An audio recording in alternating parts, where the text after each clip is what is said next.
एक सेठ था, उसके पास बहुत संपत्ति। वह अपने कारोबार से बहुत संतुष्ट था।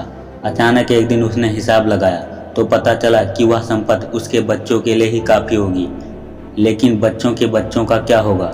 इस विचार के आते ही सेठ भारी चिंता में डूब गया। संयोग से उन्हीं दिन महात्मा बुद्ध उसी नगर में थे। सेठ उनके पास पहुंचा और बोला, महाराज, मुझे इतनी संपत्ति चाहिए कि मैं उसे खर्च करूं, फिर मेरे बच्चे, फिर उनके बच्चे, फिर भी ख़त्म ना हो।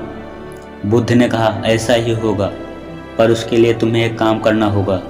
तुम्हारे घर के पास एक टूटी फूटी झोपड़ी में सास बहू रहती हैं। कल उनको एक दिन के खाने जितना सीधा दे आना, बस तुम्हारी इच्छा पूरी हो जाएगी। सेठ की खुशी का ठिकाना न रहा। उसकी रात बड़ी मुश्किल से कटी। दिन निकलते ही वह सीधा लेकर झोपड़ी में पहुंचा।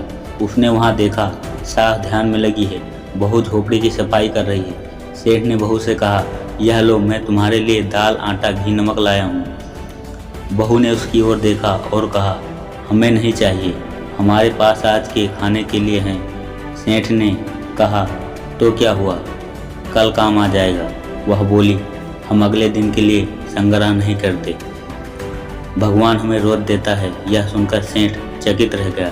उसने सोचा, एक ये लोग हैं जो कल की चिंता नहीं करते, और एक मैं हूँ जो बच्चों के लिए चिंता कर रहा हूँ। उसकी आंखें खुल गईं और उसने धन की कामना नहीं की। अब उसे बुद्ध की बातें समझ में आ गई थी।